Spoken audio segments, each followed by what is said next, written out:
Hello everyone, I hope you are well guys. So today topic is how to calculate PI, that means Profitability Index. हमने last video में पढ़ा है how to calculate NPV और NPV पर एक case based question भी किया था कि जब टैक्स रेट गिवन हो तो हम क्या करेंगे। आज हम कैलकुलेट करेंगे PI कैसे कैलकुलेट कर सकते हैं। PI एक कैपिटल बजटिंग टेक्निक है, ओके। जैसे कि लास्ट वीडियोज़ में हमने ARR पढ़ा था, पे बैक पीरियड पढ़ा था और नेट प्रेजेंट वैल्यू पढ़ा था। वैसे ही PI भी एक कैपिटल बजटिंग टेक्निक है जो हमें इन्वेस्टमेंट कैसे करना चाहिए उस पर डिसीजन लेना हमें बताता है, ओके। सो PI होता क्या है। PI measures the ratio between the present value of cash inflows and present value of cash outflows. So PI जो है वो रेशियो मेज़र करता है between the present value of cash inflows, जो भी कैश आ रही हैं और जो भी कैश जा रही हैं उनके बीच का रेशियो मेज़र करता है, ठीक है। और रेशियो के बेसिस पे बताता है कि हमें इन्वेस्टमेंट उस एसेट्स पे करना चाहिए या नहीं करना चाहिए, ओके। सो इसका फॉर्मूला क्या है। PI को हम कैलकुलेट करते हैं PV upon cash inflows upon PV upon cash outflows. जो इसका डेफिनेशन है उसी के बेस पे ये फॉर्मूला है। PV अपॉन कैश इनफ्लोज, जो भी कैश आ रही हैं, अपॉन उसको डिवाइड कर देंगे PV अपॉन कैश आउटफ्लोज से, ओके। तो हमारा PI फाइंड आउट हो जाएगा। वेरी इजी फॉर्मूलाज, जैसे नेट प्रेजेंट वैल्यू निकालते थे PV upon cash inflows minus PV upon cash outflows, वैसे ही वहाँ पे हम माइनस करते थे, यहाँ पे हम उसका रेशियो कर लेंगे, डिवाइड कर देंगे, ओके। इसका एक अल्टरनेट फॉर्मूला भी है, ओके। अल्टरनेट का मतलब ये है, अल्टरनेट नहीं है एक्चुअली, इसी फॉर्मूले को हम इस तरह से भी लिख सकते हैं, ठीक है। जो यहाँ पे आपने फॉर्मूला देखा है, इस फॉर्मूले को आप इस तरह से भी लिख सकते हो, सम ऑफ डिस्काउंटेड कैश इनफ्लोज। ये आपको क्लियर हो रहा होगा, यहाँ पे मैंने सही थोड़ा सा किया है, ये डिस्काउंटेड लिखा हुआ है, ओके। तो sum of discounted cash inflows upon initial cash outflows. Sum of discounted cash inflows का मतलब ही वही है, जो भी कैश आ रहा है उनको हम जो ऐड करके यहाँ पे वैल्यू पुट करेंगे, और इनिशियल कैश आउटफ्लो, जो भी इनिशियल इन्वेस्टमेंट है उससे हम डिवाइड कर देंगे। सेम मीनिंग है दोनों फॉर्मूलेज को, इसको हम इस तरह से भी लिख सकते हैं, कोई ज़्यादा डिफ़िकल्ट नहीं है, ठीक है। इस पर एक केस भी है। केस क्या है कि अगर आपका जो प्रॉफिटेबिलिटी इंडेक्स की वैल्यू 1 से ग्रेटर आती है या 1 के इक्वल होती है तो आपका वो प्रोजेक्ट एक्सेप्टेड होगा। दैट मीन्स वो प्रोजेक्ट आपके लिए बेनिफिशियल होगा, आप उस प्रोजेक्ट पे इन्वेस्टमेंट कर सकते हो, ओके। और इवन आपकी profitability index is less than 1 तो वो प्रोजेक्ट रिजेक्टेड है। दैट मीन्स उस प्रोजेक्ट को करना सही नहीं है और वो प्रोजेक्ट बेनिफिशियल नहीं है, ओके। इस पर हम एक क्वेश्चन भी करेंगे जिसको हम जाने कि कैसे हम प्रॉफिटेबिलिटी इंडेक्स को कैलकुलेट कर सकते हैं, okay. So the question is, a project has an initial cost of rupees 35,000, expected net cash inflows of rupees 8,000 rupees per year for 5 years and a cost of capital of 13%, calculate PI, okay. So इस question में आप देख रहे होगे कि एक project है, project का जो इनिशियल कॉस्ट है वो 35,000 रुपीज़ है, ओके। और हम ये एक्सपेक्ट कर रहे हैं कि जो हमारा कैश इनफ्लोज आए पर ईयर वो कितना आए, 8,000 रुपीज़। कितने ईयर्स के लिए, 5 ईयर्स के लिए। और हमारा जो इस पर कॉस्ट ऑफ कैपिटल लग रहा है वो कितना लग रहा है, इस 13%, ओके। सो हमें PI कैलकुलेट करना है। क्वेश्चन समझ में आ गया होगा, ठीक है। चलिए हम सोल्यूशन की तरफ बढ़ते हैं। सोल्यूशन में क्या करना है, एक इस चार्ट को ड्रॉ कर लेना है, ठीक है। आपको 4 कॉलम्स इस पर पुट करना, 4 कॉलम्स ड्रॉ करना है। इस चार्ट में 4 कॉलम्स बनेंगे।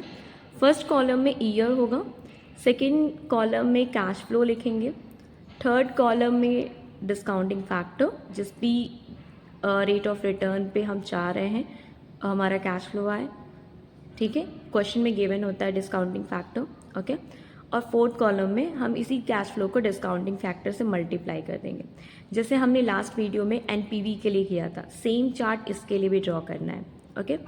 सो ईयर हमने लिख लिया कि हम 5 ईयर्स के लिए कर रहे हैं, तो 1 2 3 4 5। कैश फ्लो हमने लिख लिया कि हमारा पर ईयर कितना आ रहा है, 8,000 रुपीज़ आ रहा है, देखिए लिखा हुआ है पर ईयर हमारा कितना कैश फ्लोज आ रहा है, 8,000 रुपीज़। तो हमने यहाँ पे कैश फ्लो 8,000 रुपीज़ लिख लिया है, okay. Discounting factor is given 13%, ठीक है। डिस्काउंटिंग फैक्टर आपका 13% दिया हुआ है क्वेश्चन में, तो आपको डिस्काउंटिंग फैक्टर यहाँ पे फाइंड आउट कर लेना है, ठीक है। मैं बता देती हूँ कि डिस्काउंटिंग फैक्टर कैसे फाइंड आउट करना है। वैसे मैंने लास्ट वीडियोस में जहाँ पे भी डिस्काउंटिंग फैक्टर्स फाइंड आउट करना है वहाँ पे मैंने हर समय बताया है कि कैसे कैलकुलेट किया जा सकता है। इस वीडियो में भी आपको बता देती हूँ कि डिस्काउंटिंग फैक्टर कैसे कैलकुलेट कर सकते हो आप। सेम है, डीएफ को हम डिस्काउंटिंग फैक्टर्स लिखते हैं और हमारा इस क्वेश्चन में डिस्काउंटिंग फैक्टर 13% दिया हुआ है। तो 13% को जब हम फ्रैक्शन में कन्वर्ट करके डेसिमल में कन्वर्ट करेंगे तो हमारी डेसिमल वैल्यू कितनी आ जाएगी, 0.13। ओके, 13% को आप 13/100 लिख सकते हो और जब इसे डेसिमल में कन्वर्ट करोगे तो 0.13 आ जाएगा। Okay, discounting factor find out करने का फॉर्मूला होता है 1/1 + t होल n। ओके, तो t की प्लेस पे वैल्यू पुट कर देनी है और आप पहले फर्स्ट ईयर के लिए निकाल रहे हो तो 1 पुट कर देना है। इसे आप सॉल्व करोगे तो 0.885 हो जाएगा। ओके, सो फर्स्ट ईयर के लिए आपका डिस्काउंटिंग फैक्टर फाइंड आउट हो गया। इसी का जब आप स्क्वायर करोगे, ये बहुत ईजी मेथड है, इस पर ट्राई करोगे निकल जाएगा आपका आंसर, बट इससे आपका ईजी कैलकुलेट हो जाएगा, ठीक है। और एग्ज़ाम में कैलकुलेटर तो प्रोवाइड ही होता है, अलाउ होता है, आप ले जा सकते हो, कैलकुलेट कर सकते हो, तो इतना परेशान इस पे करने की ज़रूरत नहीं है। आप इसके थ्रू कैलकुलेट कर लोगे, ईजिली कैलकुलेट हो जाएगा। सो फर्स्ट ईयर का निकल गया, तो सेकेंड ईयर का निकालने के लिए आपको बस इसी का स्क्वायर कर देना है, तो सेकेंड ईयर की वैल्यू निकल जाएगी। थर्ड ईयर का निकालने के लिए फर्स्ट ईयर की वैल्यू का क्यूब कर देना है, तो आपका थर्ड ईयर का वैल्यू निकल जाएगा। फोर्थ ईयर का निकालने के लिए सेम एज इट इज़ इसका 4 बार मल्टीप्लाई कर देना है इसी वैल्यू को, 0.885 को 4 बार मल्टीप्लाई कर देना है, तो आपकी वैल्यू निकल जाएगी। और फिफ्थ ईयर निकालने के लिए इसको 5 बार मल्टीप्लाई कर देना है, तो फिफ्थ ईयर की वैल्यू निकल जाएगी। तो आई होप आपने डिस्काउंटिंग फैक्टर समझ लिया होगा कि डिस्काउंटिंग फैक्टर को हम कैसे कैलकुलेट करेंगे। ओके, ठीक है। तो यहाँ पे हमारा डिस्काउंटिंग फैक्टर निकल गया first year, second year, third year, fourth year, fifth year. Okay, अब हम डिस्काउंटिंग फैक्टर और कैश फ्लो की वैल्यू को मल्टीप्लाई कर देंगे, ठीक है। मल्टीप्लाई कर दिया, जब फर्स्ट ईयर वाली की वैल्यू को मल्टीप्लाई किया 8000 × 0.885, तो हमारी वैल्यू कितनी आ गई, 7080 रुपीज़। सेकेंड ईयर को मल्टीप्लाई किया तो 8000 × 0.783 की वैल्यू आ गई 6264। ऐसे हमने थर्ड ईयर का किया तो 5544। फोर्थ ईयर का किया तो 4904 और फिफ्थ ईयर का किया तो 4336। इन सभी वैल्यू को हमने ऐड कर दिया। ऐड करने के बाद हमारे आंसर आ गया 28,128।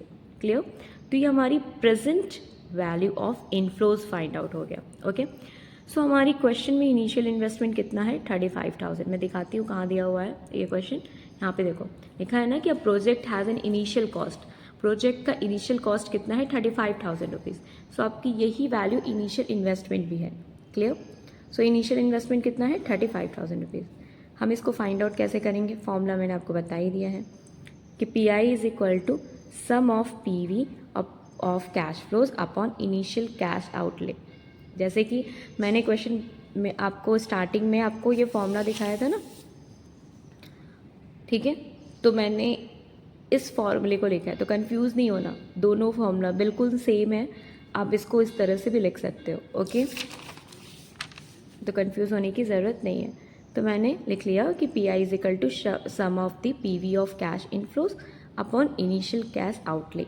सम of the PV of cash inflows का मतलब है PV of cash inflow, present value of cash inflows, और इनिशियल कैश आउटले का मतलब है initial investment. Okay, so PV of cash inflows कितना आया आपका, यही आया ये वैल्यू 28,128। तो इसको आप यहाँ पे पुट कर दोगे। इनिशियल इन्वेस्टमेंट आपका 35,000 है, इसको भी आप यहाँ पे पुट कर दोगे तो आपकी वैल्यू कितनी आ जाएगी, 0.803। सो PI जो आपकी वैल्यू आई है वो कितनी आई है, 0.803, that mean is less than 1।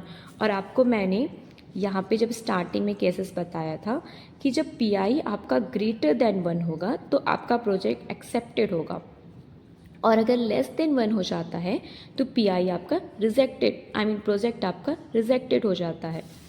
यहाँ पे आपकी PI कितनी आई है, is less than 1, that means ये प्रोजेक्ट आपका क्या होगा, रिजेक्ट हो जाएगा, मतलब आप इस प्रोजेक्ट को नहीं करोगे, मतलब ये प्रोजेक्ट अगर आप करते हो, इस पर इन्वेस्ट करते हो तो कोई बेनिफिट नहीं होगा, सो इसलिए ये प्रोजेक्ट रिजेक्ट हो जाता है because PI is less than 1। Okay, so ये क्वेश्चन आपको समझ में आ गया होगा गाइज, और आपको ये सारे डाउट्स PI से रिलेटेड क्लियर्स हो चुके होंगे।